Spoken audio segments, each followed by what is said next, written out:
N Rajesh സ്മാരക പുരസ്കാരദാന ചടങ്ങിലാണ് നമ്മൾ 5ാമത്തെ വർഷമാണ്. പ്രിയപ്പെട്ട രാജേഷ് വിട പറഞ്ഞു. കഴിഞ്ഞ 4 വർഷവും ഇതുപോലെ ദിവസം നമ്മൾ ഒത്തുകൂടിയിട്ടുണ്ടായിരുന്നു. എല്ലാവരെയും ചടങ്ങിലേക്ക് സ്വാഗതം ചെയ്യുകയാണ്. ഈ ചടങ്ങിൻ്റെ അധ്യക്ഷം വഹിക്കുന്നതിന് വേണ്ടിയിട്ട് മാധ്യമ journalist union president Shri Firoz ഖാനെ ക്ഷണിച്ചുകൊണ്ട് ഞാൻ നടത്തുന്നു.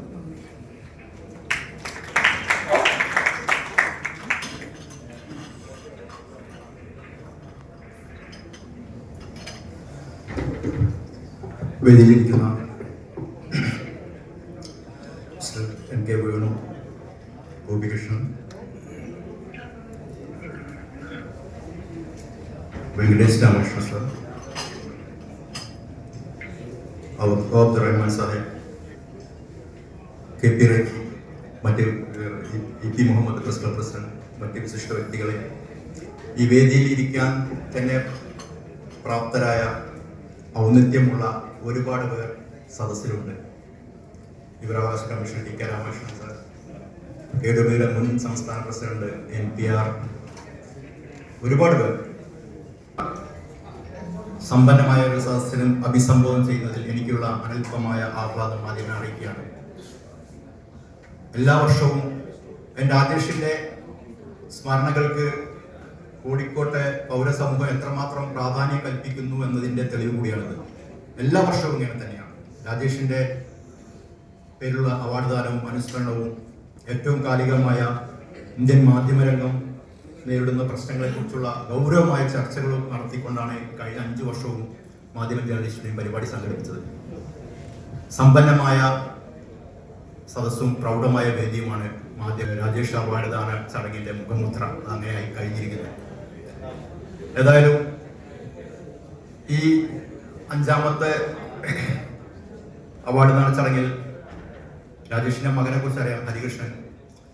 രാജേഷിന്റെ മകന്റെ സാന്നിധ്യമില്ല ഇവിടെ, കാരണം അവൻ ലണ്ടനിൽ പഠിക്കുകയാണ്. രാജേഷിന്റെ ഒക്കെ ആഗ്രഹപ്രകാരം അദ്ദേഹത്തിന് മകനെ നല്ല രീതിയിൽ വിദ്യാഭ്യാസം നൽകി ഉന്നത തലത്തിൽ എത്തിക്കണം എന്നുള്ള ആഗ്രഹം ബാക്കി വെച്ചാണ് രാജേഷ് നമ്മോട് ഇവിടെ വരുന്നത്. അദ്ദേഹത്തിന്റെ മകനെ എല്ലാവരും കൂടി അവന്റെ ഇഷ്ടപ്രകാരം പഠിക്കാൻ വിട്ടിരിക്കുകയാണ്. അപ്പൊ രാജേഷിന്റെ കുടുംബം മുഴുവൻ എല്ലാ വർഷവും വരുന്ന പല തവണയും ഇവിടെ സദസ്സിലുണ്ട്. അവരൊക്കെ ഞാൻ ഹാർദമായി സ്വാഗതം ചെയ്യുകയാണ്. ഈ ചേർന്ന് നിൽക്കുമ്പോൾ കൂടെ നിൽക്കാൻ കാണിക്കുന്ന മനസ്സിനെ അഭിനന്ദിക്കുകയാണ്. ഇന്ത്യൻ മാധ്യമ ലോകം ഒരിക്കൽ ധൈര്യത്തിന്റെയും ജനാധിപത്യ ബോധത്തിന്റെ ഒക്കെ പ്രതീകമായിരുന്നു. ജനാഭിപ്രായം രൂപപ്പെടുത്തുന്നതിനും ജനാധിപത്യ അവകാശങ്ങൾക്ക് വേണ്ടി സംസാരിക്കുന്നതിനും പാവപ്പെട്ടവരുടെ, അവഗണിക്കപ്പെട്ടവരുടെ ശബ്ദമായി മാറുന്നതിലൊക്കെ ഇന്ത്യൻ മാധ്യമരംഗം വളരെ സജീവമായി നിന്ന ഒരു മാധ്യമ രംഗമാണ് നമുക്കറിയാം, സ്വാതന്ത്ര്യ സമര കാലഘട്ടം മുതൽ. പക്ഷെ ഇപ്പോൾ അതിന് വലിയൊരു ഇടിവ് തട്ടിയിരിക്കുന്നു. ലോക മാധ്യമ സ്വാതന്ത്ര്യ സൂചികയിൽ എല്ലാ വർഷവും താഴാണ് ഇന്ത്യയുടെ പോക്ക്. നമുക്കറിയാവുന്നതുപോലെ വയർ തുടങ്ങിയത് നമുക്കറിയാം ഹിന്ദുവിന്റെ മുന്നണിക്കാണ് സിദ്ധാർത്ഥ് ഭരദ്രാജൻ, മലയാളി കൂടിയായ മലയാളി ഒറിജിനായിട്ടുള്ള മിസ്റ്റർ MK വേണു, സിദ്ധാർത്ഥ് ഭാട്ടിയ തുടങ്ങിയ 3 പേരാണ് അവർ സ്ഥാപകരിക്രമരാണ് വയർ ആരംഭിച്ചത്. ഇന്ന് വയർ ഞാൻ നേരത്തെ പറഞ്ഞ പോലെ 2 തരം മാധ്യമങ്ങളാണ് ഇപ്പോൾ ഇന്ത്യയിലുള്ളത്. ഒന്ന് അധികാരികൾക്ക് വേണ്ടി അധികാരികളുടെ മടിയിൽ നിന്ന് സുഷുപ്തിയിൽ നിന്ന് അവർക്ക് അനവസരം ഉണ്ടാക്കാതെ മാധ്യമ പ്രവർത്തനം നടത്തുന്നവർ. രണ്ടാമത്തത് അധികാരികളുടെ കലഹിക്കുന്നവർ. ആ കലഹിക്കുന്ന വിഭാഗത്തിനാണ് വയർ. ഈ കെട്ടകാലത്ത് അല്പമെങ്കിലും പ്രതീക്ഷ തരുന്നത് ഇത്തരം പ്രസ്ഥാനങ്ങളാണ്. അതുകൊണ്ട് തന്നെ അവയെ ആദരിക്കുകയും അംഗീകരിക്കുകയും ചെയ്യേണ്ടത് നമ്മുടെ ഓരോരുത്തരുടെയും മാനവികതയിൽ, ജനാധിപത്യത്തിൽ, ഭരണഘടനയിലൊക്കെ വിശ്വസിക്കുന്ന നമ്മുടെ ഓരോരുത്തരുടെയും ഉത്തരവാദിത്വവും ബാധ്യതയുമാണെന്ന് തിരിച്ചറിഞ്ഞുകൊണ്ട് തന്നെയാണ് മാധ്യമ ജേർണലിസ്റ്റുകൾ ഇത്തവണ അവാർഡ് വയറിന് നൽകുന്നത്. ആ അവാർഡ് ഏറ്റുവാങ്ങാനായിട്ടാണ് എനിക്ക് വേണു സാർ ഇവിടെ എത്തിയിരിക്കുന്നത്. ലോക മാധ്യമ രംഗത്ത് മൊത്തം ഉണ്ടാവുന്ന അപജയങ്ങളെ കുറിച്ചൊക്കെ നമുക്കറിയാം. ഞാൻ കൂടുതൽ സംസാരിക്കുന്നില്ല. പ്രധാനമായും ഇത് ഒരു അവാർഡ് ചടങ്ങിനപ്പുറം ഞാൻ തുടക്കത്തിൽ പറഞ്ഞതുപോലെ ഇന്ത്യൻ മാധ്യമരംഗം അഭിമുഖീകരിക്കുന്ന അല്ലെങ്കിൽ മാധ്യമരംഗം പൊതുവായി അഭിമുഖീകരിക്കുന്ന പ്രശ്നങ്ങളും വെല്ലുവിളികളും ഒക്കെ ഗഹനമായി ചർച്ച ചെയ്യാൻ തന്നെയാണ് നമ്മൾ സാധാരണ ഈ അവാർഡ് ദാന ചടങ്ങ് വേദിയാക്കാറ്. ഇത്തവണയും അങ്ങനെ തന്നെയാണ്. 4 ഗൗരവമായ പ്രഭാഷണങ്ങൾക്ക് ഇവിടെ ഒരുക്കിയിട്ടുണ്ട്. ഇത് നിങ്ങൾക്ക് അറിയുന്നതുപോലെ മുഖ്യാതിഥിയായി വരേണ്ട ജോൺ മുട്ടാസ് മറ്റൊരു പരിപാടിയിൽ പങ്കെടുത്തുകൊണ്ടിരിക്കുകയാണ്. അദ്ദേഹം ഏതാനും നിമിഷങ്ങൾക്കുള്ളിൽ അറിയിച്ചിട്ടുണ്ട്. അപ്പോൾ ഇത്തരം ഈ വളരെ സീരിയസ് ആയി നടക്കുന്ന ഇതിൽ പങ്കെടുക്കാൻ വേണ്ടി കോഴിക്കോട്ടെ പ്രധാനപ്പെട്ട ജേർണലിസ്റ്റ് ഇൻസ്റ്റിറ്റ്യൂട്ടിലെ വിദ്യാർത്ഥികളും മാധ്യമപ്രവർത്തനത്തെ ഗൗരവമായി കാണുന്ന മുൻ മാധ്യമപ്രവർത്തകരും പൊതുപ്രവർത്തകരും ഒക്കെ ഇവിടെ എത്തിയിട്ടുണ്ട്. അപ്പോൾ അവർക്ക് മുമ്പിൽ ഞാൻ നമുക്ക് ഇതിനുള്ള ഈ ചർച്ചയ്ക്കുള്ള ഏക തടസ്സം സമയം മാത്രമാണ്. ഈ സമയത്തിനുള്ളിൽ തീർക്കാൻ കഴിയുമോ എന്നുള്ള ആശങ്ക മാത്രമേ ഉള്ളൂ. അതുകൊണ്ട് ഞാൻ കൂടുതൽ സംസാരിക്കുന്നില്ല.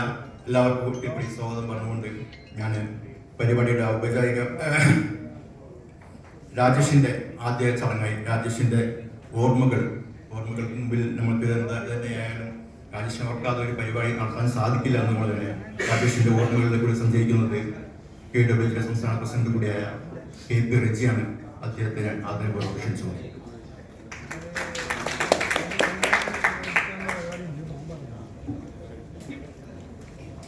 ഏറെ ബഹുമാന്യനായ പ്രിയപ്പെട്ട MK വേണു, ബഹുമാന്യനായ ചീഫ് എഡിറ്റർ റഹ്മാൻ സാഹിബ്, പ്രിയപ്പെട്ട ഗോപി കശ്യപ്, ബഹുമാന്യനായ വെങ്കടേഷ്, മാധ്യമ ജേർണലിസ്റ്റ് യൂണിയന്റെയും കേരള പത്രപ്രവർത്തക യൂണിയന്റെയും പ്രിയപ്പെട്ട സഹപ്രവർത്തകരെ, പത്രപ്രവർത്തക യൂണിയന്റെ മുൻ പ്രസിഡന്റും സമാരാധ്യനായ മാധ്യമപ്രവർത്തകനുമായ പ്രിയപ്പെട്ട NPR, TK രാമകൃഷ്ണൻ, നവാസ് പോലൂർ, പ്രിയപ്പെട്ട നടക്കാവ്, രാജേഷ് ചേട്ടൻ്റെ പ്രിയ സുഹൃത്തുക്കളായിരുന്ന രാജമോഹൻ ചേട്ടൻ, അബൂക്ക അടക്കം ഏതെങ്കിലും സദസ്സിലുമുള്ള പ്രിയപ്പെട്ടവരെ, രാജേഷിൻ്റെ പ്രിയങ്കരരായ കുടുംബാംഗങ്ങൾ, എല്ലാവർക്കും നമസ്കാരം. കേരളത്തിൽ മാത്രമല്ല ഇന്ത്യയിലും ലോകമെമ്പാടും മാധ്യമ പ്രവർത്തന രംഗവും മാധ്യമപ്രവർത്തകരും കടുത്ത അതിജീവന പ്രതിസന്ധി നേരിടുന്ന കാലത്താണ് രാജേഷിൻ്റെ ഓർമ്മയിൽ നമ്മൾ 5ാം വർഷവും ഇവിടെ ഇങ്ങനെ ഒരുമിച്ച് കൂടിയിരിക്കുന്നത്. ഒരു പ്രൊഫഷൻ എന്ന രീതിയിൽ മാത്രമല്ല, ഒരു തൊഴിൽ എന്ന നിലയിൽ മാധ്യമപ്രവർത്തകർ വെല്ലുവിളി നേരിടുന്ന കാലത്ത് ഇതിനെല്ലാം വേണ്ടി ശക്തമായി നിലനിന്ന മനുഷ്യനായിരുന്നു രാജേഷ് എന്നതാണ് നമ്മുടെ ഈ അനുസ്മരണ സമ്മേളനത്തിന്റെ പ്രസക്തി. അഭിപ്രായങ്ങൾ പറയുന്നവർ അനഭിമതരാവുകയും നിലപാടെടുക്കുന്നവർ ധിക്കാരികളാവുകയും ചെയ്യുന്ന ഒരു കാലത്ത്, അതുകൊണ്ട് തന്നെ ഈ പറഞ്ഞ 2 സാഹസങ്ങൾക്കും നമ്മുടെ സഹപ്രവർത്തകരും നമ്മുടെ സമകാലിക ലോകവും പഠിച്ചു നിൽക്കുന്ന കാലത്ത് അതിൻ്റെ പേരിലുള്ള എല്ലാ നഷ്ടങ്ങളെയും അവഗണിച്ചുകൊണ്ട് ഇതിനെല്ലാം വേണ്ടി നിലകൊണ്ടു എന്നതാണ് രാജേഷിൻ്റെ പ്രസക്തി എന്ന് ഞാൻ കരുതുന്നു. അതിൻ്റെ പേരിൽ നമ്മൾ ഇന്ന് പലരും ഇപ്പോൾ പറയുന്നത് പോലെ ഒരു പൂച്ചെണ്ടുകളുടെ കാലമായിരുന്നില്ല രാജേഷ് ജീവിതകാലത്ത് നേരിട്ടിരുന്നത് എന്ന് ഈ ചടങ്ങിൽ പങ്കെടുക്കുന്ന പലർക്കും അറിയാം എന്ന് ഞാൻ കരുതുന്നു. ചില നല്ല ആളുകളുടെ കാര്യം അങ്ങനെയാണ്. അവർ ജീവിച്ചിരിക്കുമ്പോൾ അംഗീകരിക്കപ്പെടില്ല, അവരുടെ മരണശേഷമായിരിക്കും അവരുടെ ചെയ്തികൾ ആദരിക്കപ്പെടുകയും അംഗീകരിക്കപ്പെടുകയും ചെയ്യും. ആ അർത്ഥത്തിൽ രാജേഷ് ചേട്ടൻ ഭാഗ്യവാനാണ് എന്ന് ഞാൻ കരുതുന്നു. കാരണം അദ്ദേഹത്തിൻ്റെ ഈ 5ാം അനുസ്മരണ സമ്മേളനത്തിനും ഈ ഓഡിറ്റോറിയം നിറഞ്ഞ് കവിഞ്ഞ സദസ്സ് അദ്ദേഹത്തെ ഓർമ്മിക്കാൻ കൂടുന്നു എന്ന് പറയുന്നത് തീർച്ചയായും അദ്ദേഹത്തിൻ്റെ സത്കൃത്യങ്ങൾ ഇപ്പോഴും ബാക്കി നിൽക്കുന്നു എന്നതുകൊണ്ടാണ്. ജ്യേഷ്ഠനായിരുന്നു, വഴികാട്ടിയായിരുന്നു, പ്രൊഫഷണൽ രംഗത്തും പിന്നീട് ഈ മാധ്യമ ജേർണലിസ്റ്റ് യൂണിയന്റെ ഭാരവാഹിയായിട്ടൊക്കെ ഞാൻ വരുന്നതിൽ രാജേഷ് ചേട്ടൻ്റെ സ്നേഹപൂർണമായ നിർബന്ധങ്ങളും ശാസനകളും ഒക്കെ ഉണ്ടായിരുന്നു എന്നത് ഞാൻ ഇപ്പോഴും ഓർക്കുകയാണ്. ദീർഘിപ്പിക്കുന്നില്ല, അനുസ്മരണ പറഞ്ഞ്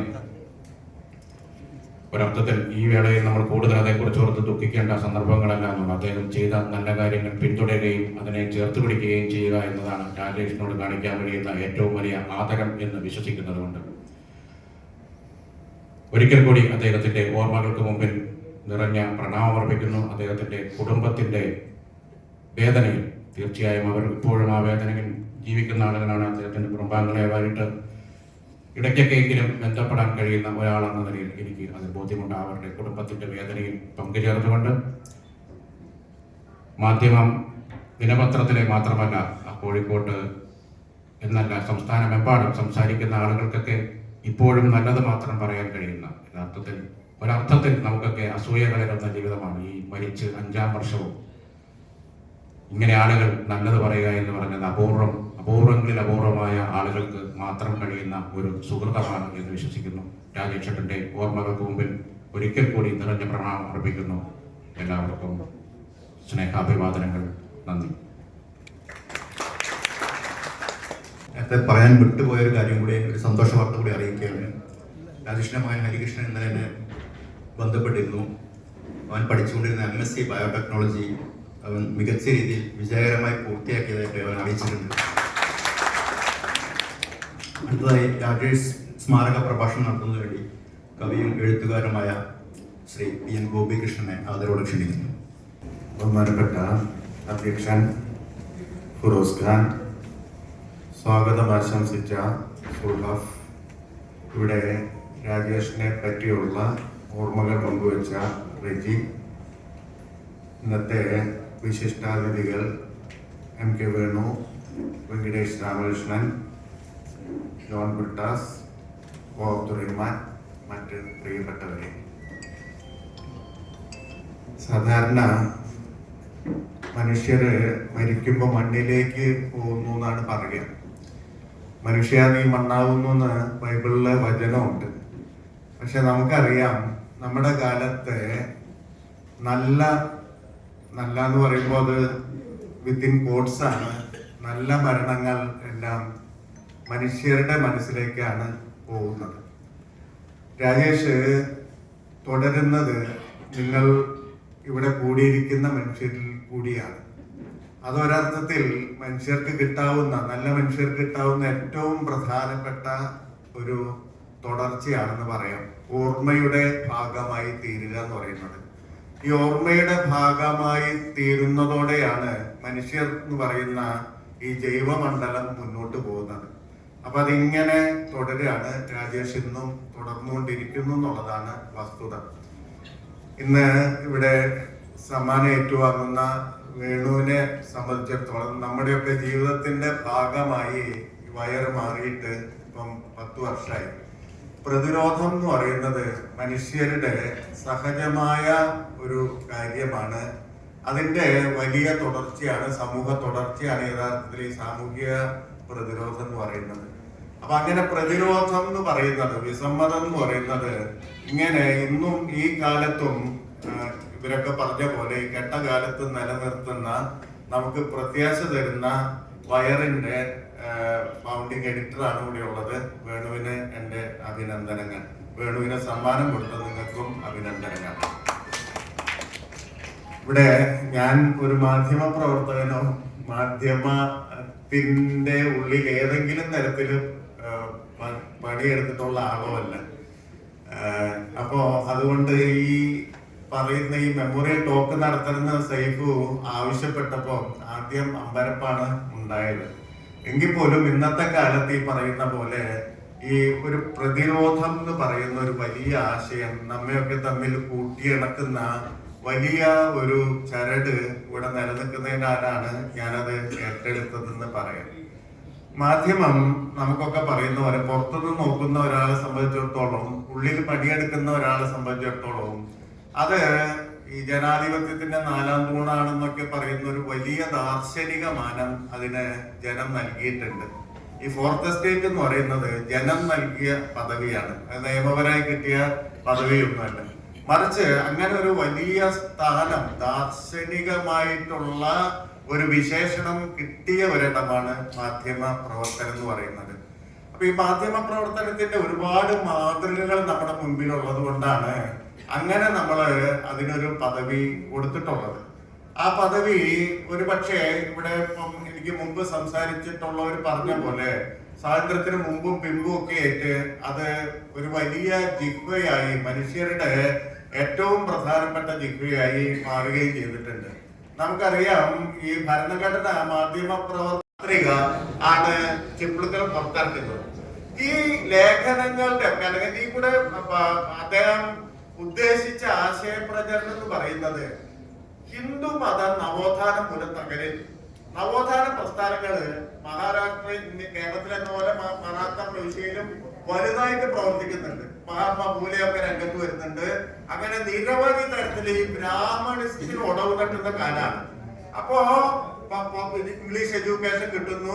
ഇംഗ്ലീഷ് എഡ്യൂക്കേഷൻ നടത്തി വന്നവര് മുഴുവൻ തന്റെ മതത്തിലെ പ്രാകൃതാചാരങ്ങൾ തിരിച്ചറിയുന്നു, അതിനെതിരെ നിലകൊള്ളുന്നു. ഇങ്ങനെ ഉള്ള ഒരവസ്ഥയിലാണ് ചിപ്ലുങ്കർ ഈ നിബന്ധമാല പുറത്തിറക്കുന്നത്. ചിപ്ലുങ്കർ ചെയ്ത ഒരു കാര്യം, ഈ ആധുനികതയും ഹിന്ദു മതത്തിന്റെ ആചാരങ്ങളും തമ്മിൽ യാതൊരു സംഘർഷം ഇല്ലെന്ന് സ്ഥാപിക്കുകയായിരുന്നു.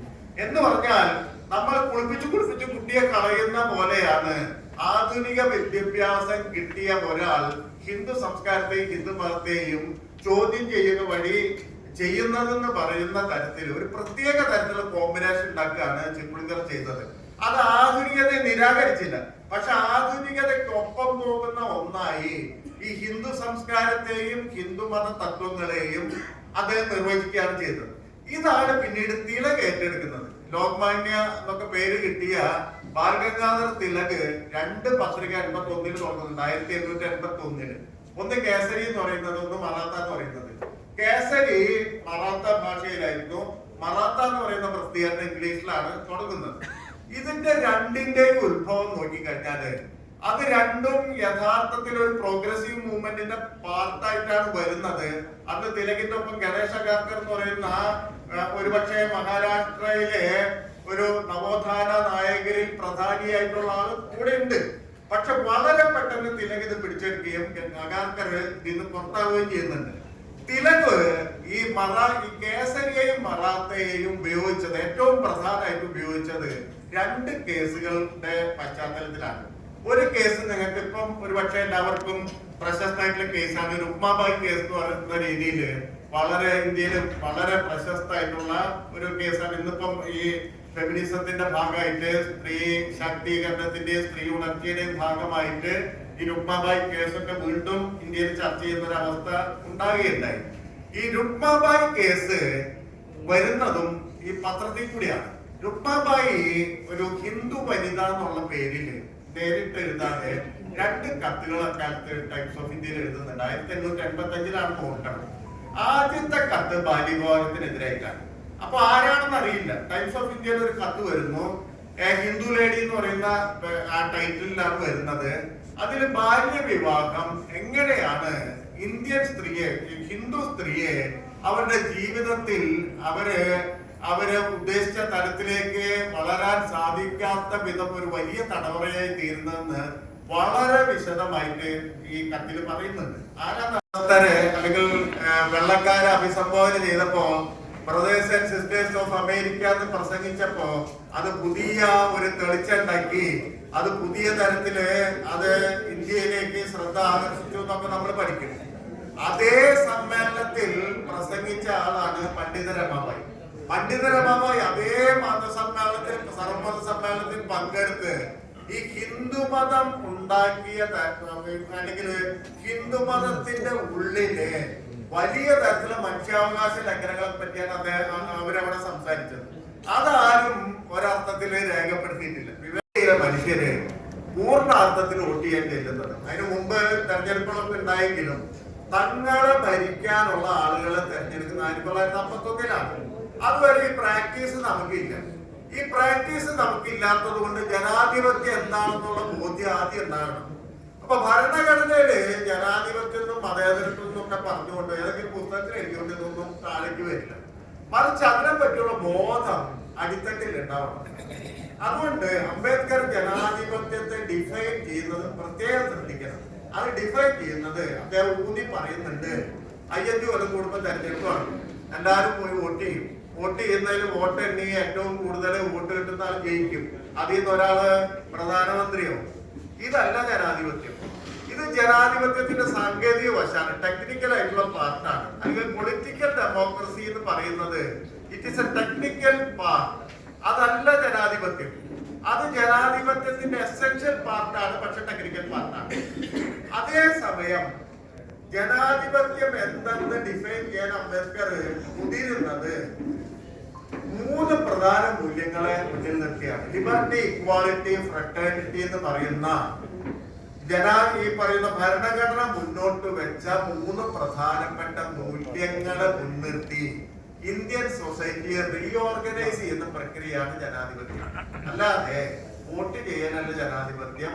ലിബർട്ടി, ഇക്വാലിറ്റി, ഫ്രട്ടേണിറ്റി എന്ന് പറയുന്ന സ്വാതന്ത്ര്യം, സമത്വം, സാഹോദര്യം എന്ന് പറയുന്ന 3 പ്രധാന മൂല്യങ്ങളെ മുൻനിർത്തി ഇതൊന്നുമില്ലാത്ത ഇന്ത്യൻ സൊസൈറ്റിയെ, ഇത് പരിമിതപ്പെട്ടിരിക്കുന്ന ഇന്ത്യൻ സൊസൈറ്റിയെ റീഓർഗനൈസ് ചെയ്യുക എന്നുള്ളതാണ്, പുനഃസംഘടിപ്പിക്കുക എന്നുള്ളതാണ് ജനാധിപത്യം ചെയ്യേണ്ടതെന്ന് ഊന്നി പറയുന്നുണ്ട്. അല്ലെങ്കിൽ ഈ സോഷ്യൽ ഡെമോക്രസി അത് ഏതെങ്കിലും നിലയ്ക്ക് തടസ്സപ്പെട്ടാൽ പൊളിറ്റിക്കൽ ഡെമോക്രസി എന്ന് പറഞ്ഞ ഫ്രെയിം മാത്രം, ഈ ഫ്രെയിം മാത്രമായി കഴിഞ്ഞാൽ ഈ ഫ്രെയിമിന്റെ ഉള്ളിൽ കൂടെ വലിയ ഫാസിസത്തിന് കടന്നിരിക്കാൻ പറ്റും. ഇന്നലെ വരെ കടന്നിരിക്കാൻ പറ്റാത്ത തരം ജനാധിപത്യത്തിന്റെ ചട്ടക്കൂടിലൂടെ ഫാസിസത്തിന് കടന്നിരിക്കാൻ പറ്റും എന്നേ പറയുന്നുണ്ട്. ഇതാണ് ഇപ്പൊ സംഭവിച്ചത്. അപ്പൊ അതുകൊണ്ട് ഈ ജനാധിപത്യ മൂല്യങ്ങളെ അല്ലെങ്കിൽ ഈ സോഷ്യൽ ഡെമോക്രസി എന്ന് പറയുന്ന ഒരു ആശയത്തെ, ഈ സ്വാതന്ത്ര്യം, സമത്വം, സാഹോദര്യം എന്ന് പറയുന്ന 3 ആശയങ്ങളുടെ അടിസ്ഥാനത്തിൽ ഇന്ത്യൻ സമൂഹത്തെ റീഓർഗനൈസ് ചെയ്യുക എന്ന് പറയുന്ന പ്രോസസ്സിന് അതിനെ തുടർന്നു കൊണ്ടുപോവുക എന്നുള്ളതാണ്, അതിന് ത്വരകമായി വർദ്ധിക്കുക എന്നുള്ളതാണ് മാധ്യമപ്രവർത്തകരുടെ മുന്നിലുള്ള ഏറ്റവും പ്രധാനപ്പെട്ട ദൗത്യം എന്ന് പറയുന്നത്. എന്ന് പറഞ്ഞാൽ ഇന്ത്യയെ ഒരു ജനാധിപത്യ രാഷ്ട്രമായിട്ട് നിലനിർത്തിയാലോ ഈ അഭിപ്രായ സ്വാതന്ത്ര്യത്തിനൊക്കെ വിലയുള്ളൂ. അല്ലെങ്കിൽ ഇതൊന്നും വിലയില്ല. ആരെങ്കിലും പറയുന്നത് വിളിച്ചു പറയുന്ന ആളുകളായി നമ്മുടെ സൈബർ പോരാളികൾ എന്നൊക്കെ പറയുന്ന ആളുകളായിട്ട് മാറും. അപ്പൊ അതുകൊണ്ട് ഈ 3 പ്രധാനപ്പെട്ട മൂല്യങ്ങൾ, സമത്വം, സാഹോദര്യം, സ്വാതന്ത്ര്യം എന്ന് പറയുന്ന 3 പ്രധാനപ്പെട്ട മൂല്യങ്ങളുടെ അടിസ്ഥാനത്തിൽ ഇന്ത്യൻ സമൂഹത്തെ നിരന്തരമായിട്ട് കുതിക്കിപ്പടുത്തുകൊണ്ടിരിക്കുകയാണ്. നമ്മളെ കാണാത്ത ഇൻഇക്വാലിറ്റി അപ്പൊ കാണും. ഇപ്പൊ ഒരു കാലത്ത് ഈ ജെൻഡർ ഇൻഇക്വാലിറ്റി എന്ന് പറയുന്നത് ഒരിക്കൽ ഇപ്പൊ ഫാമിലിയിലുള്ളിൽ ജെൻഡർ ഇൻഇക്വാലിറ്റി എന്ന് പറയുന്നത് നമുക്കൊന്നും പരിചയമില്ല. ഇപ്പൊ അതറിയാം. അതറിയുന്നതിന്റെ കാരണം എന്താ? ഈ പ്രവർത്തനം നടത്തുന്നതുകൊണ്ടാണ്. അപ്പൊ ഈ സോഷ്യൽ ഡെമോക്രാറ്റിക് പ്രോസസ്സിന് തടസ്സം വിട്ട് കഴിഞ്ഞാൽ പൊളിറ്റിക്കൽ ഡെമോക്രസി എന്ന് പറയുന്നത് അത് നിഷ്ഫലമാകും, നിഷ്ക്രിയമാകും. അതിന്റെ ഫ്രെയിമിൽ കൂടി ഏറ്റവും വലിയ ഫാസിസം കയറിയിരിക്കുകയും ചെയ്യും.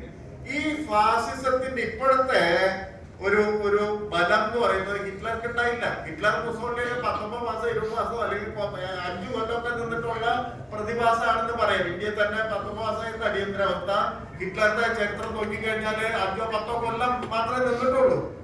ഇവിടെ എന്താ പ്രശ്നം ചെയ്താൽ ടെക്നോളജി വന്നതോടുകൂടി, സർവൈലൻസ് എന്ന് പറയുന്ന ഒരു സംഗതി വന്നതോടുകൂടിയിട്ട് ഓരോരുത്തരും എവിടെ ഉണ്ടെന്ന് അറിയാവുന്ന തരത്തിലുള്ള ഒരു ശക്തി ഭരണകൂടത്തിന് കൈവരികയാണ്. എന്ന് പറഞ്ഞാൽ ഇതുവരെ കാണാത്ത തരത്തിലുള്ള ശക്തി ഈ ഭരണകൂടത്തിനുണ്ട്. അതെന്തും ചെയ്യും. എന്ന് പറഞ്ഞാല് അത് എല്ലാ തരത്തിലുള്ള ഡെമോക്രാറ്റിക് പ്രാക്ടീസിനെയും സാങ്കേതികം മാത്രമാണ്. ഇപ്പൊ ഈ വോട്ട് ചോരിയിലൊക്കെ സംഭവിക്കുന്നതാണല്ലോ. വോട്ട് അവിടെ നടക്കുന്നുണ്ട്, പക്ഷെ അത് സാങ്കേതിക പ്രക്രിയയാവും. നമ്മൾ പോയി നമ്മുടെ സമാധാനത്തിന് വോട്ട് ചെയ്ത് വരാന്നല്ലാതെ അത് വരുന്ന റിസൾട്ട് മുൻകൂട്ടി നിശ്ചയിക്കപ്പെടും. ഇങ്ങനെ എല്ലാ സാങ്കേതിക പ്രക്രിയകളെയും അത് പുറത്തേക്ക് കാണിച്ചുകൊണ്ട് അതിന്റെ സത്ത മുഴുവൻ ചോദിച്ചെടുക്കാന്ന് പറയുന്ന തരത്തിലുള്ള ഒരു പക്ഷേ ലോക ജനാധിപത്യത്തിന് തന്നെ ഒരർത്ഥത്തിൽ ഭീഷണിയാവുന്ന തരത്തിലുള്ള ഒരു ഘട്ടത്തിൽ കൂടിയാണ് ഇന്ത്യൻ ഡെമോക്രസി കടന്നു പോകുന്നതെന്ന് അറിയുന്നത്. കാരണം നമ്മൾ ചിന്തിക്കുന്നത് 151-ലാണ്. നമ്മുടെയൊക്കെ ശ്രീലങ്കയും നേപ്പാളും ബംഗ്ലാദേശും മുമ്പിലുണ്ട് എന്നുള്ള കാര്യം നമ്മൾ ആലോചിക്കണം. അതേ തന്നെ മറ്റൊരു കാര്യം, ഇനി ഈ മാധ്യമങ്ങളുടെ സ്ഥിതി എന്താണ്? മിക്കവാറും പ്രധാനപ്പെട്ട എല്ലാ മാധ്യമങ്ങളുടെയും കോർപ്പറേറ്റുകൾ കൈയടക്കിയായിരിക്കും. NDTV എന്ന് പറയുന്ന സാമാന്യം നിഷ്പക്ഷവും സ്വന്തമെന്നൊക്കെ നമ്മൾ വിശ്വസിക്കുന്ന ആ ചാനൽ പോലും ഏറ്റവും ഒടുവിൽ അദാനി വാങ്ങിയതോടുകൂടി അതിൽ ഈ കഥ കിടന്നു. ഇപ്പോൾ ആ നിലയ്ക്ക് സ്വതന്ത്ര മാധ്യമങ്ങൾ എന്ന് പറയുന്ന ഒന്നും ഈ രാജ്യത്ത് ബാക്കിയില്ല എന്ന് പറയുന്നതാണ് ശരി. പത്രങ്ങളെ കുറിച്ച് നിങ്ങൾ പറയണമല്ലോ. അത്തരമൊരു സന്ദർഭത്തിൽ എന്ന് പറഞ്ഞാൽ ഞാൻ കവിഞ്ഞു പറയുകയാണ്, ഗണാന്തകാലത്ത് ഒരു വെളിച്ചം എന്ന് നമുക്ക് പറയാവുന്ന, ധൈര്യമായി പറയാവുന്ന ദ വയറിന് നമ്മുടെ രാജേഷ് അവാർഡ് നൽകാൻ വേണ്ടിയാണ് നമ്മൾ സമ്മതിച്ചിരിക്കുന്നത്. തീർച്ചയായും ഇത് എന്തുകൊണ്ടും സംഗതമായ പ്രസക്തമായ സന്ദർഭം തന്നെയാണ്. അതായത് നമ്മളെ സംബന്ധിച്ചിടത്തോളം പ്രതീക്ഷയ്ക്ക് വകയില്ലാത്ത വണ്ണം മീഡിയ പോയിക്കൊണ്ടിരിക്കുമ്പോൾ അതിന് ഒരു തിരുത്തായിക്കൊണ്ട് അതിന് വെല്ലുവിളികൾ നേരിട്ടുകൊണ്ടാണ്. ആ വെല്ലുവിളിയെ കുറിച്ച് വാർത്തകളൊക്കെ നിരന്തരം വന്നുകൊണ്ടിരിക്കുന്ന ഞാൻ ആവർത്തിക്കേണ്ടത്. എന്തെങ്കിലും എവിടെയോ ഒരു സംഭവത്തെ കുറിച്ച് പറയുമ്പോൾ ഉടനെ എവിടെ നിന്നാണ് ഈ വയലിനെതിരായിട്ടുള്ള നടപടിയെന്ന ആസാം ഗവൺമെന്റ്.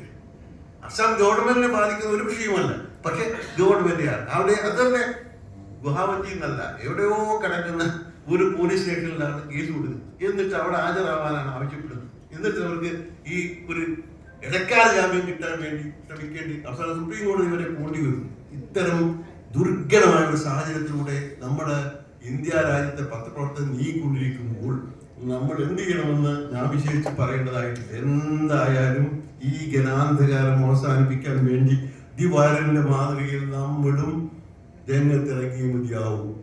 നമുക്ക് കിട്ടുന്നതായ എല്ലാ അവസരം ഉപയോഗിച്ചുകൊണ്ട് നമുക്ക് മാധ്യമ സ്വാതന്ത്ര്യം വീണ്ടെടുക്കാൻ വേണ്ടി പൊരുതിയേ മതിയാവും.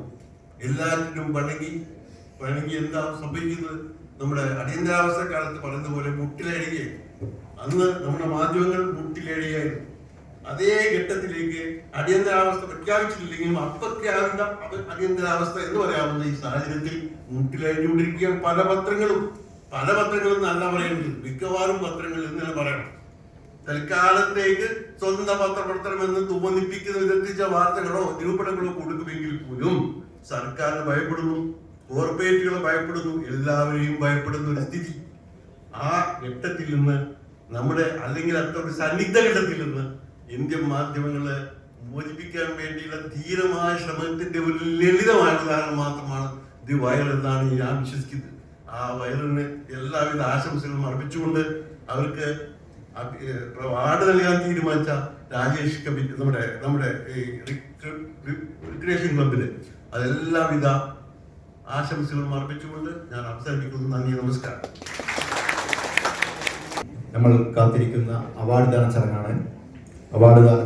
അവാർഡ് ദാനവും ഇനോഗ്രേഷൻ നിർവഹിക്കുന്നത് പ്രിയപ്പെട്ട ഡോക്ടർ ജോൺ കുട്ടാസ് MP ആണ്.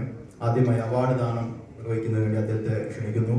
കൂടെ അവിടെ ഏറ്റുവാങ്ങുന്നതിന് വേണ്ടി I invite Mr. MK to receive the award.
N Rajesh സ്മാരക അവാർഡാണ് ഇപ്പോൾ എൻ്റെ സ്നേഹിതൻ കൂടിയായ MK ഏറ്റുവാങ്ങിയത്.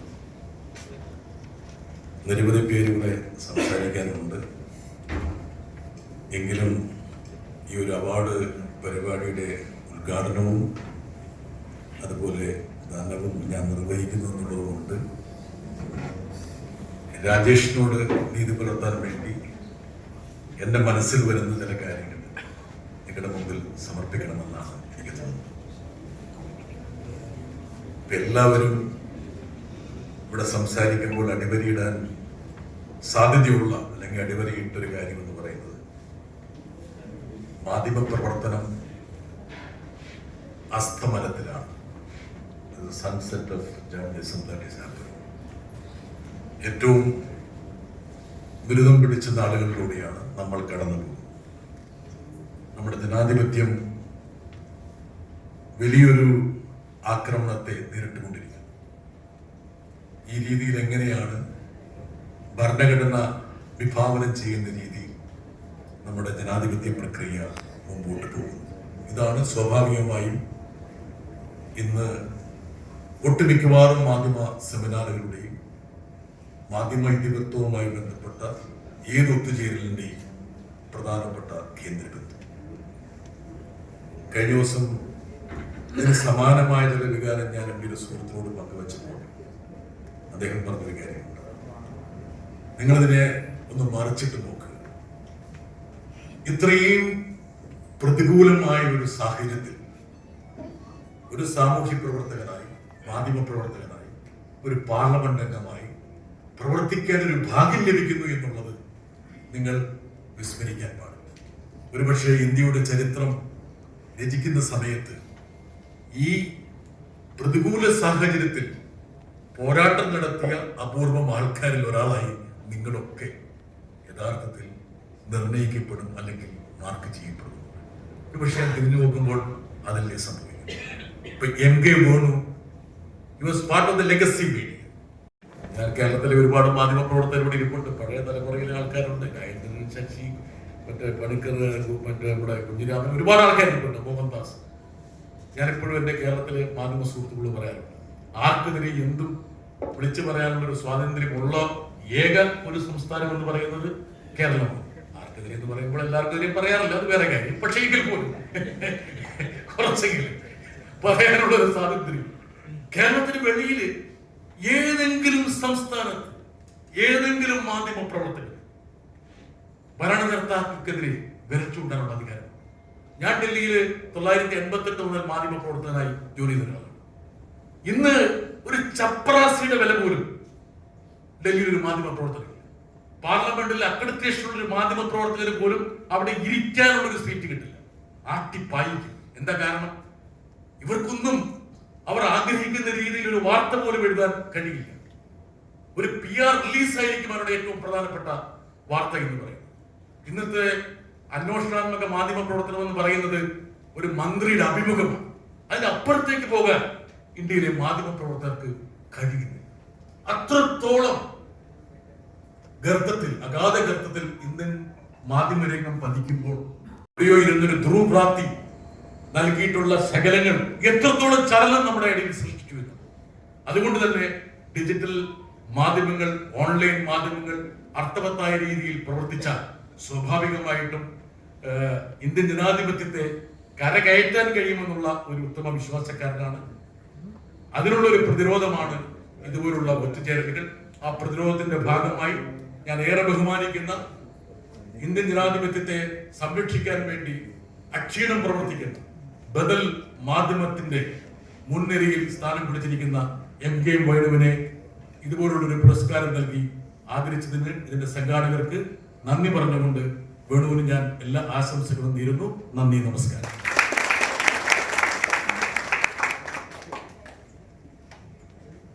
Thank you. കഴിഞ്ഞ 4 പതിറ്റാണ്ടായി ഡൽഹി ആസ്ഥാനമായി രാഷ്ട്രീയ മാധ്യമ പ്രവർത്തകനായി തിളങ്ങുന്ന സീനിയർ ജേർണലിസ്റ്റും ഏഡത്തിന്റെ മാനേജിംഗ് എഡിറ്ററുമായ ശ്രീ വെങ്കടേഷ് രാമകൃഷ്ണൻ അവരുടെ മുഖ്യപ്രഭാഷണത്തിനായി ക്ഷണിക്കുന്നു. ഗോപികൃഷ്ണൻ എവിടെ നിന്നാണോ പറഞ്ഞു നിർത്തിയത്, അതിനുശേഷം എൻ്റെ മനസ്സിൽ വന്നിട്ടുള്ള ചില ആലോചനകൾ പങ്കുവെക്കാൻ മാത്രമാണ് ഞാൻ ഈ അവസരം ഉപയോഗിക്കുന്നത്. ഈ പരിണാമം, ഇന്ത്യൻ മാധ്യമ ലോകം പരിണാമം, വർത്തമാനം എന്ന് പറയുമ്പോൾ അതിൻ്റെ ഒരു ആസ്പെക്റ്റാണ് ഗോപികൃഷ്ണൻ പറഞ്ഞത്. ബാലഗംഗാധര തിലകനിൽ തുടങ്ങി ആ കാലം മുതൽ ഉണ്ടായിരുന്ന നമ്മുടെ ഇന്ത്യൻ മാധ്യമ രംഗത്തുണ്ടായിരുന്ന വലതുപക്ഷ സ്വാധീനം, അതിൻ്റെ ആഘാതം എന്തായിരുന്നു, അതിൻ്റെ പ്രസാരണം എത്രമാത്രം ഉണ്ടായിരുന്നു എന്നാണ് ഗോപികൃഷ്ണൻ പറയാൻ ശ്രമിച്ചത്. സമാനമായ രീതിയിൽ നമ്മുടെ മാധ്യമ രംഗത്തെ നേരിടുന്ന മറ്റ് രണ്ട് പ്രശ്നങ്ങളെ പറ്റി ഫിറോസ് ഖാൻ തുടക്കത്തിൽ സൂചിപ്പിക്കട്ടെ. അദ്ദേഹം പറയുകയുണ്ടായി, ഒന്ന് സാമ്പത്തികമായ അർത്ഥത്തിൽ, ഫിനാൻഷ്യൽ ആയിട്ടുള്ള അർത്ഥത്തിൽ പരസ്യങ്ങളുടെ തലത്തിൽ മാധ്യമങ്ങൾക്ക് പ്രവർത്തിക്കാനുള്ള സ്രോതസ്സിന്റെ തലത്തിൽ ഉള്ള പരിമിതികൾ, ആ പരിമിതികൾ ഉണ്ടാക്കുന്ന പ്രശ്നങ്ങൾ, അതിനെപ്പറ്റി അദ്ദേഹം പറയുകയുണ്ടായി. മറ്റൊന്ന് അദ്ദേഹം പറഞ്ഞത് ഭരണകൂടത്തിൽ നിന്ന് നമുക്കുണ്ടാവുന്ന നിയന്ത്രണങ്ങൾ. ഭരണകൂടത്തിൽ നിന്നുണ്ടാകുന്ന നിയന്ത്രണങ്ങളും സാമ്പത്തിക സ്രോതസ്സുകൾ തടസ്സപ്പെടുത്തുന്ന നിയന്ത്രണങ്ങളും ഗോപികൃഷ്ണൻ ഹിന്ദുത്വ സ്വാധീനത്തെ പറ്റി, വലതുപക്ഷ സ്വാധീനത്തെ പറ്റി പറഞ്ഞതുപോലെ തന്നെ പുതിയ കാര്യമല്ല. 1984-88 കാലഘട്ടത്തിലാണ് ഇന്ത്യയിലെ മാധ്യമ രംഗത്ത് വലിയ തരത്തിലുള്ള നിയന്ത്രണങ്ങൾ, അടിയന്തരാവസ്ഥ കാലത്തിന് ശേഷം നമ്മൾ അനുഭവിച്ച വലിയ നിയന്ത്രണം. അതില് ഒരേ സമയം സർക്കാരിന്റെ മർദ്ദനോപാധീന തരത്തിലുള്ള നിയന്ത്രണവും സാമ്പത്തിക സ്രോതസ്സുകളെ തടസ്സപ്പെടുത്തിക്കൊണ്ടുള്ള നിയന്ത്രണവും രണ്ടും സമ്മേളിച്ച ഒരു ആദ്യത്തെ നിയന്ത്രണം സംഭവിക്കുന്നത് 1984-88 കാലഘട്ടത്തിൽ രാജീവ് ഗാന്ധി എന്ന് പറയുന്ന, ഞാൻ ഏറെ ഇഷ്ടപ്പെടുന്ന രാഷ്ട്രീയ നേതാവായിട്ടുള്ള കോൺഗ്രസ് നേതാവ് പ്രധാനമന്ത്രിയായിരിക്കുന്ന സമയത്താണ് സംഭവിക്കുന്നത്. ബോഫേഴ്സ്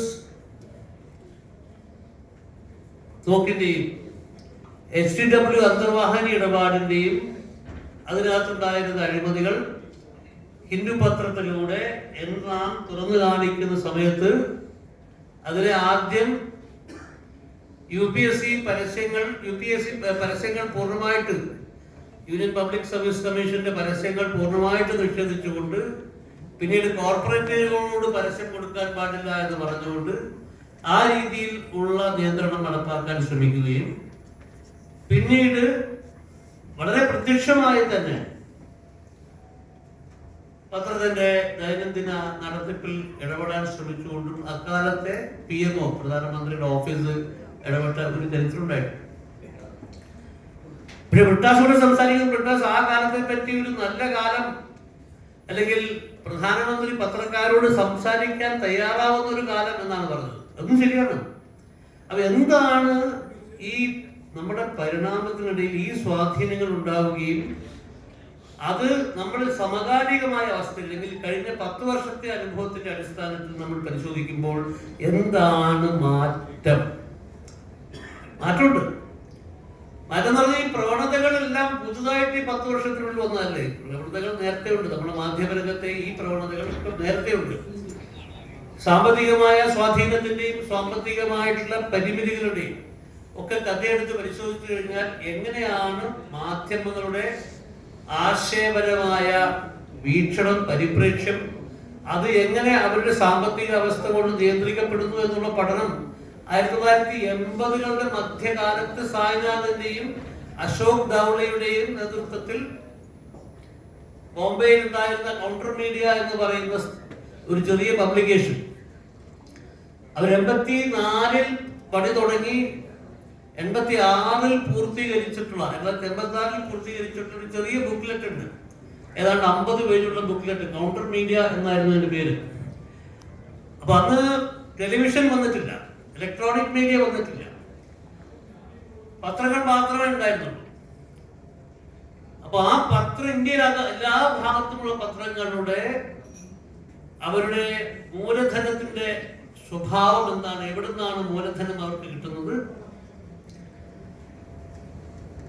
ആ മൂലധനം അവർ ആർജിച്ച രീതിയിൽ നിന്ന് എന്ത് തരത്തിലുള്ള പരിപ്രേക്ഷ്യമാണ്, ആശയപരമായ പരിപ്രേക്ഷ്യമാണ് ഈ മാധ്യമപത്രങ്ങൾക്ക് ഉണ്ടാവുക എന്നൊരു പഠനമാണ്. അക്കാലത്ത് ഒരു ചെറിയ ഗ്രൂപ്പായിരുന്നു ബോംബെയിലെ കറണ്ട് ഗ്ലിറ്റ്സിന്റെ ഓഫീസിൽ നിന്ന് പ്രവർത്തിച്ചുകൊണ്ടിരുന്ന ഒരു ജിഞ്ചർ ഗ്രൂപ്പ് പോലെ പ്രവർത്തിച്ചിരുന്ന ഗ്രൂപ്പായിരുന്നു. ആ ഗ്രൂപ്പിൽ ഇന്ന് CPM-ന്റെ പോളിറ്റ് ബ്യൂറോ മെമ്പറായ അശോക് ഗൗള ഉണ്ടായിരുന്നു. പിന്നീട് LK അദ്വാനിയുടെ മീഡിയ അഡ്വൈസറായി മാറിയ സുധീർ കുൽക്കർണി ഉണ്ടായിരുന്നു. പിന്നീട് വലിയ ഫേമസ് ഫിലിം മേക്കറായി മാറിയ വിധു വിനോദ് ചോപ്ര ഉണ്ടായിരുന്നു.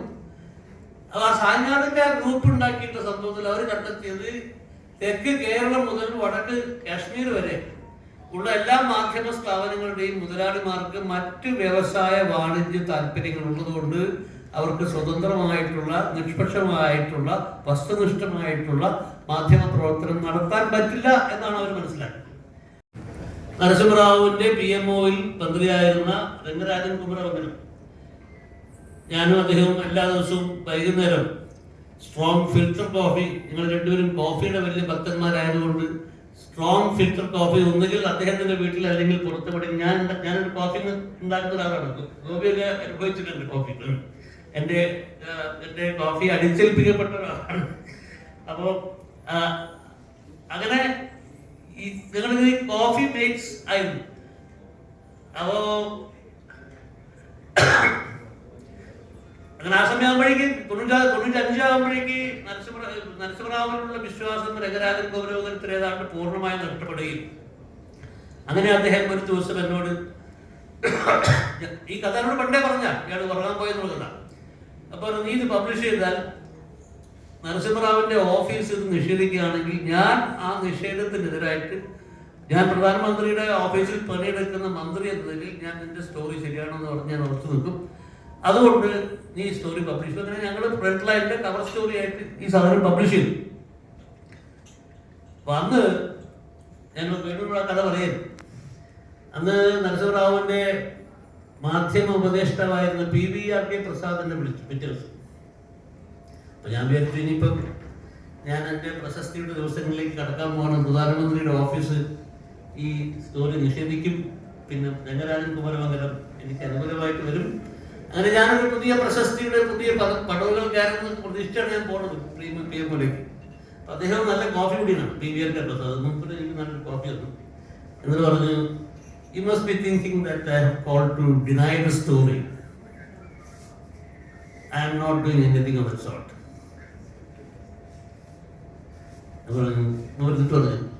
Front line doesn't matter for us. നിങ്ങൾ എന്ത് വേണം എഴുതിക്കോ, ഞങ്ങൾക്ക് ഫ്രണ്ട് ലൈനെ പോലെയുള്ള ഒരു പ്രസ്ഥാനത്തെ പുല്ല് വരെയാണ്. കൃത്യമായിട്ട് ആ പാർട്ടിയിലാണ് പറഞ്ഞത്. അപ്പൊ ഞാൻ പറഞ്ഞത് ഈ ഒരു കാലാവസ്ഥയിലുള്ള ഈ കഴിഞ്ഞ 10 വർഷവും അതിന് മുമ്പുണ്ടായിട്ടുള്ള മാധ്യമ നിയന്ത്രണങ്ങൾ, മാധ്യമങ്ങൾക്കുണ്ടായിട്ടുള്ള പരിമിതികൾ പലതരത്തിൽ, അതായത് വളരെ കൃത്യമായിട്ട് ഫിറോസ് ഖാൻ പറഞ്ഞതുപോലെയുള്ള ആ പരിമിതികളുടെ തോത്, അതിന്റെ ഇന്റൻസിറ്റി ആണ് നമുക്ക് അനുഭവിച്ചത്. ആ ഇന്റൻസിറ്റി കൊണ്ട് തന്നെയാണ് വയറ് പോലുള്ള ഒരു മാധ്യമ പ്രസ്ഥാനത്തിന്റെ സ്ഥാപനം എന്നല്ല ഞാൻ പറഞ്ഞത്, മാധ്യമ പ്രസ്ഥാനത്തിന്റെ വയറ് പോലെയുള്ള ഒരു മാധ്യമ പ്രസ്ഥാനത്തിന്റെ പ്രസക്തി. ഈ ഇന്റൻസിറ്റി വളരെ കൂടുതലാണ്. ആ ഇന്റൻസിറ്റിക്കിടയിൽ ഈ ശബ്ദം നിലനിർത്താൻ പറ്റുന്നു എന്നുള്ളതാണ് വയറ് പോലെയുള്ള MK വേണുവിനെ പോലെയും സിദ്ധാർത്ഥനെ പോലെയും സിമാജിസ്റ്റിയെയും ഒക്കെ പോലെയുള്ള മാധ്യമ പ്രവർത്തകർ അണിനിരന്നിട്ടുള്ള ഒരു പ്രസ്ഥാനത്തിന്റെ പ്രസക്തി ഈ ഇന്റൻസിറ്റിയുടെ ഈ കാലാവസ്ഥയിലാണ്. വയറ് ചെയ്തിട്ടുള്ള ഒരു 5-10 സ്റ്റോറികൾ നമുക്ക് എല്ലാവരുടെയും മനസ്സിൽ, ഈ 10 വർഷത്തിനിടയിലുള്ള 5-10 സ്റ്റോറികൾ നമ്മുടെ മനസ്സിൽ തുടരെ വന്നുകൊണ്ടിരിക്കുന്ന ഒരുപാട് സ്റ്റോറികൾ. വയറ് ഉപയോഗിച്ച മാതൃക അത് ഓൺലൈനിൽ ആണ് എന്നുള്ളതാണ്. അതിന്റെ സാങ്കേതികത്തിലാണ് വയറ് പ്രയോഗിച്ച മാതൃകയിൽ ഏറ്റവും ശ്രദ്ധേയമായിട്ടുള്ളത്. പക്ഷേ അതിന്റെ സൈദ്ധാന്തികമായ കാര്യങ്ങൾ ഇതിനു മുമ്പേ ഉണ്ടായിട്ടുള്ള പല മാതൃകകളുണ്ട്. ആ മാതൃകകളിൽ ഏറ്റവും പ്രധാനമായിട്ട് ഞാൻ കാണുന്നത് അന്വേഷണാത്മക പത്രപ്രവർത്തനത്തെയും റിപ്പോർട്ടിങ്ങിനെയും വളരെ വസ്തുനിഷ്ഠമായിട്ടുള്ള ജനപക്ഷമായിട്ടുള്ള ഒരു കമന്ററിയിൽ കൂടി ഉൾക്കൊള്ളിച്ചുകൊണ്ട് ഈ രണ്ടിനെയും കൂടി ഒന്നിച്ചു കൊണ്ടുവരുന്നൊരു മാതൃകയാണ്. ആ മാതൃക വയറുണ്ടാക്കിയതല്ല, പക്ഷെ ആ മാതൃകയ്ക്ക് കൂടുതൽ വിശാലമായിട്ടുള്ള വ്യാപനവും അംഗീകാരവും നൽകാൻ വയർ നൽകി. സ്വയം സമ്മാനിതരാവാണ്. ആ സമ്മാനിതരാവുന്നതിൽ ഉള്ള വലിയ സന്തോഷം അത് അടയാളപ്പെടുത്തിക്കൊണ്ട് നിർത്തുന്നു. നന്ദി, നമസ്കാരം. എല്ലാവരും കാത്തിരിക്കുന്ന മറുപടി പ്രസംഗത്തിന് മുന്നോടിയായി 1-2 ആശംസാ പ്രസംഗം പെട്ടെന്ന് തീർക്കേണ്ടതുണ്ട്. ആദ്യമായി ആശംസാ പ്രസംഗത്തിനായി കാലിക്കറ്റ് പ്രസിഡന്റ് ഇ.പി. മുഹമ്മദിനെ ക്ഷണിക്കുന്നു. കേരള പത്രപ്രവർത്തക യൂണിയന്റെയും മാധ്യമ ജേർണലിസ്റ്റ് യൂണിയന്റെയും നേതാവ്, ഏറെക്കാലം ഈ 2 സംഘടനകളെ നയിച്ച എൻ രാജേഷ് ഇവിടെ പറഞ്ഞിട്ട് 5 വർഷം പൂർത്തിയായ ഘട്ടത്തിലാണ് നമ്മളിന്ന് അദ്ദേഹത്തെ ഇവിടെ അനുസ്മരിക്കുന്നത്.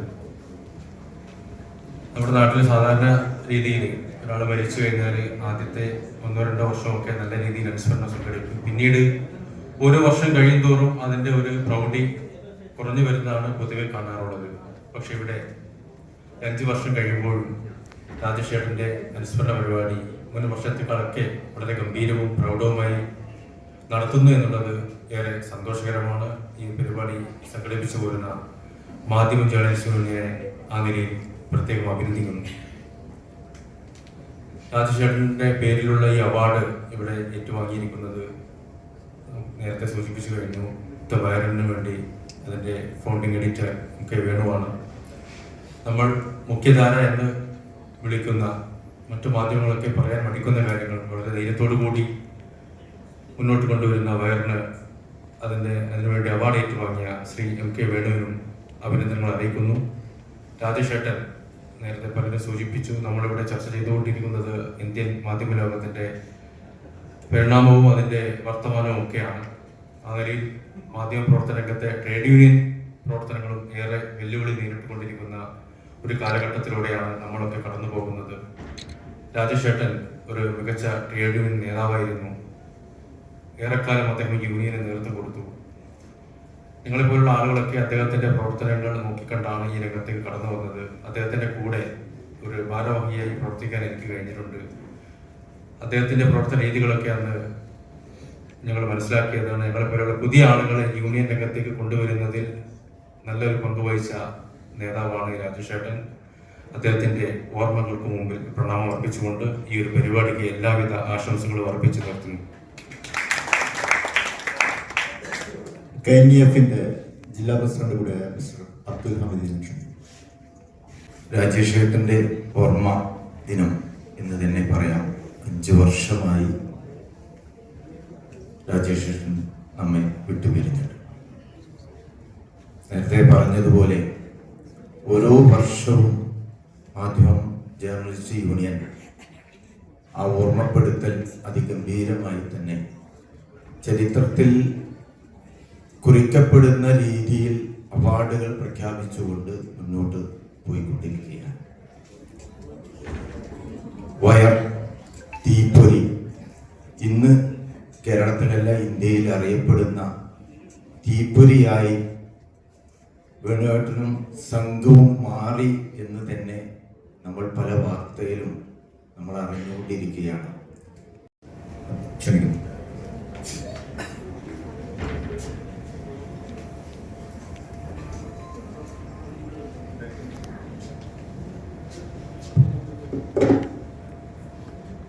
ബഹുമാനപ്പെട്ട അധ്യക്ഷൻ, ചടങ്ങിന്റെ മുഖ്യാതിഥി ശ്രീ വെങ്കടേഷ് രാമകൃഷ്ണൻ, എൻ രാജേഷ് സ്മാരക പുരസ്കാരം ഏറ്റുവാങ്ങിയ M.K. Venu sir, P.N. Gopikrishnan sir, വേദിയിലും സദസ്സിലും ഇരിക്കുന്ന വിശിഷ്ടാതിഥികളെ, ഈ വൈകിയ വേളയിൽ വലിയൊരു പ്രസംഗത്തിലേക്കൊന്നും കിടക്കുന്നില്ല. ആദ്യമായി ഒരു രാജേഷ് ചേട്ടന്റെ ഓർമ്മയിൽ നമ്മൾ നേരത്തെ E.P. മുഹമ്മദ് പറഞ്ഞതുപോലെ ഓരോ വർഷവും നമ്മൾ കൂടുതൽ പ്രൗഢോജ്വലമായിട്ടുള്ള ഒരു ചടങ്ങാണ് നമ്മൾ സംഘടിപ്പിച്ചുകൊണ്ടിരിക്കുന്നത്. രാജേഷ് ചേട്ടന് എന്ന ഒരു ട്രേഡ് യൂണിയൻ നേതാവിന് വേണ്ടിയിട്ട്, അല്ലെങ്കിൽ നമ്മുടെ എല്ലാം പ്രിയപ്പെട്ട ഒരു സഹപ്രവർത്തകന് വേണ്ടിയിട്ട് ഇത്രയും വലിയൊരു ഒരു മനോഹരമായ ഒരു ചടങ്ങ് സംഘടിപ്പിച്ചാൽ മതിയാവില്ല എന്നാണ് എനിക്ക് പറയാനുള്ളത്. പിന്നീട് ഇതിനകം സംസാരിച്ച ഓരോരുത്തരും വ്യക്തമാക്കി കഴിഞ്ഞു, നമ്മുടെ ഒരു മാധ്യമ പ്രവർത്തന മേഖല എത്രത്തോളം ഒരു പ്രതിസന്ധിയിലൂടെയാണ് നിലവിൽ കടന്നുപോയിക്കൊണ്ടിരിക്കുന്നത്. പലതരത്തിൽ നിന്നുള്ള പല മേഖലകളിൽ നിന്നുള്ള അടിച്ചമർത്തലുകളും അധിനിവേശങ്ങളും ഈ ഒരു മാധ്യമ സ്വാതന്ത്ര്യത്തെ അല്ലെങ്കിൽ ഒരു മാധ്യമത്തിന്റെ ഒരു പ്രവർത്തന മേഖലയെ പല രീതിയിലും ഇല്ലാതാക്കിക്കൊണ്ടിരിക്കുമ്പോൾ സ്വതന്ത്ര മാധ്യമ പ്രവർത്തനത്തിന് വേണ്ടി നിലകൊള്ളുന്ന സത്യസന്ധമായും വസ്തുനിഷ്ഠമായും മാധ്യമ പ്രവർത്തനം നടത്തിക്കൊണ്ടിരിക്കുന്ന സധൈര്യം വാർത്തകൾ എഴുതിക്കൊണ്ടിരിക്കുന്ന ഓപ്പറേഷൻ സിന്ദൂറിന്റെ പേരിൽ ഓപ്പറേഷൻ സിന്ദൂർ എന്നതിന് വാർത്ത നൽകിയതിന്റെ പേരിൽ ഭരണകൂട ഭീകരതയുടെ അല്ലെങ്കിൽ വേട്ടക്കിരയായി കൊണ്ടിരിക്കുന്ന ഇപ്പോഴും അതിന്റെ നടപടികൾ നേരിട്ടുകൊണ്ടിരിക്കുന്ന ദി വയർ എന്ന ഇൻഡിപെൻഡന്റ് വാർത്താ ഏജൻസിക്ക് ഈ ഒരു പുരസ്കാരം നൽകിയതിലൂടെ എൻ രാജേഷ് മെമ്മോറിയൽ ഫൗണ്ടേഷൻ ഈ ഒരു അവാർഡ് തന്നെയാണ് കൂടുതൽ പ്രസക്തി വർദ്ധിച്ചുകൊണ്ടിരിക്കുന്നത്.